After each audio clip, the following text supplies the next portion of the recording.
Point.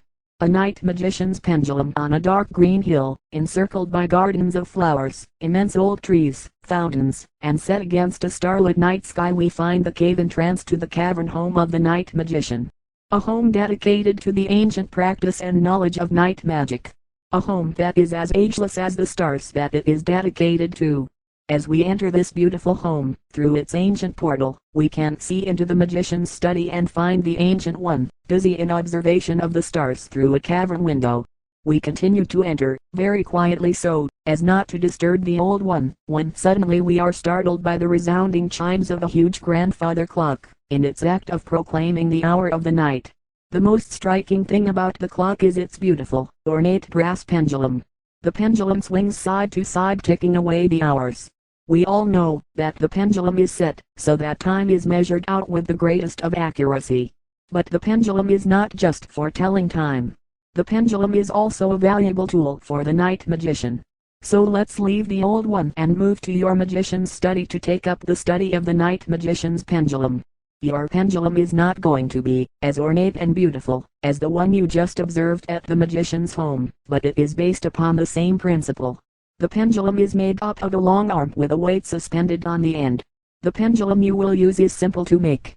You will want to construct at least 2 pendulums. One will require a string at least 48 inches long, and the other about 12 inches long. A strong sewing thread will serve very well as the material from which to make the string. The weight you use can be made of a variety of things. The weight can be made of a round ball, about 1 inch in diameter, and constructed of wood, plastic, glass, or a neutral metal. You should have pendulums on hand made up of a variety of the materials just listed. You can also use a simple ring as a weight. Another very simple weight you can construct will require an unused pencil and sewing needle. Put the point of the needle through the top of the eraser, so that the needle will remain attached to the pencil. Then, put the thread through the eye of the needle and tie it off, and so, you have the complete pendulum. Once you have made, or acquired, your pendulums, what are you going to use them for? Your pendulum will answer questions that range across the entire spectrum of your imagination. Have you lost a ring and want to find it? You could find missing people or a lost pet. The pendulum can answer questions you have concerning most any topic that you wish to pursue. But how can it do this? For part of the answer you must look to your old friend, the silent magician. The pendulum is an instrument used by the silent magician to give you the answers to the questions that you put to her/him.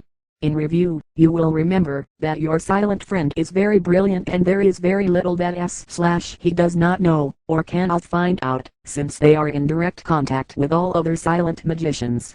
You will remember that your entire body has an electrical field which completely surrounds it. When you have the pendulum suspended from your hand and ask your magician a question, he alters the electrical field of your body. That field also surrounds the pendulum and causes it to move. The pendulum's movement has been set in a certain pattern to indicate yes or no. The silent magician is not the only one who can alter the movement of the pendulum.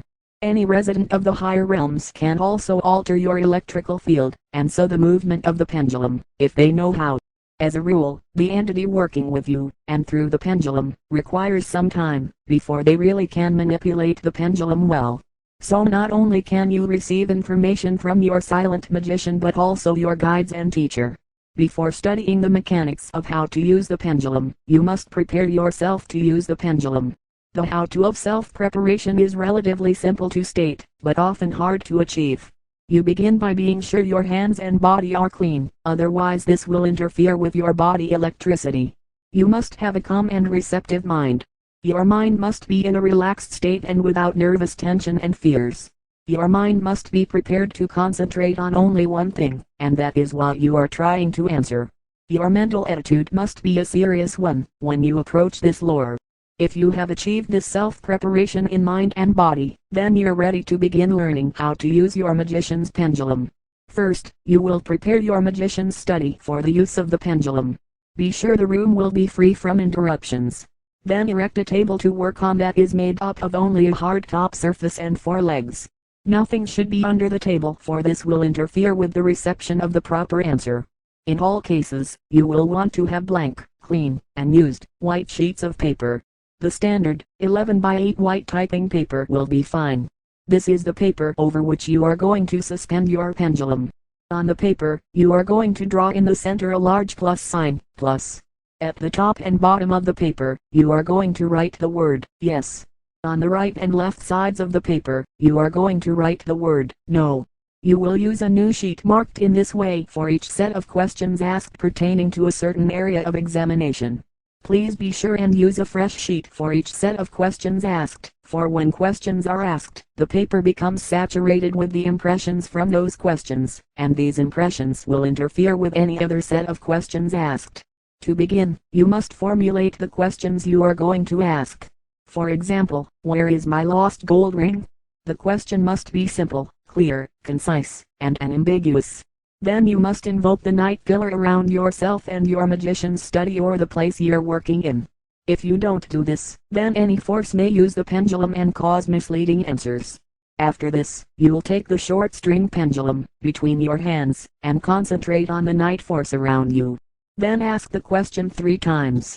Then, take the string of the pendulum and wrap it around the first or second finger of the right hand, if you are right-handed, left hand, if you are left-handed, such that, when you rest your elbow on the table, the weight of the pendulum is about an inch above the paper and suspended over the plus sign.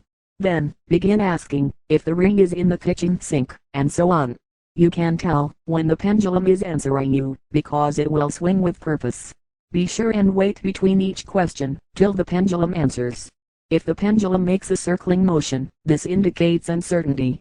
Either the force guiding the pendulum doesn't know, the question is ambiguous, or they refuse to answer the question. Try asking the question in a more precise and clear way, and if there is still uncertainty, go on to another question. If you ask a question that involves a geographical answer, then you will need a map.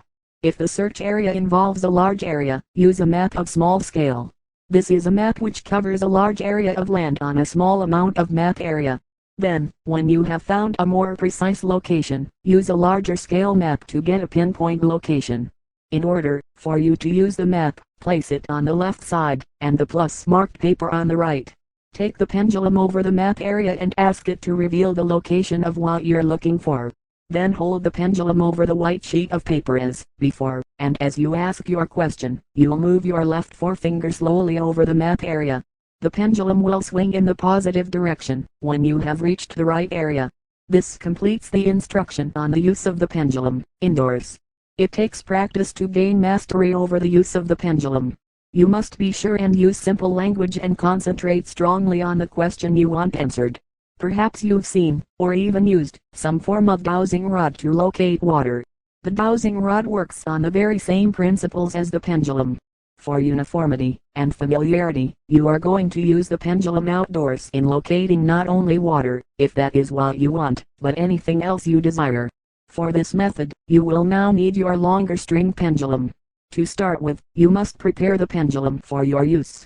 Let's say you want to find gold. Then you will need to place in, or on the weight of the pendulum, a sample of gold. This can be as small as a flake, but it must be pure gold. Further, you must put under your feet another piece of gold. The gold must be pure, so for example, if you use your wedding ring, be sure it is solid, pure gold. Then, with your pendulum in the correct hand, you will again ask your silent magician or guides to find gold for you. Then, loosely holding the string in the proper hand, slowly lower the weight towards the ground until it swings in a definite circular motion. You will need to experiment with the proper length of string, until you get just the right length which gives you the best circular motion. At this point, you should mark the string with a knot, and color code it, and record it for future reference. You can apply this same technique to anything that you want to find. You should take the time to prepare your pendulum for all the things that you will want to find. In all that you do with the night magician's pendulum, you should remember certain key things in its proper use. You should remember that in talking with your silent friend, you want to use the simplest and most direct language, and to repeat it at least 3 times. You should always remind your friend that you need her/him, because what you ask her/him to do for you, he does for her/himself. 2. That you are one in thought and purpose. So be sure that whatever you decide to do, that it is in agreement with your inner beliefs. If you try to use it for something you know to be wrong, then you're silly.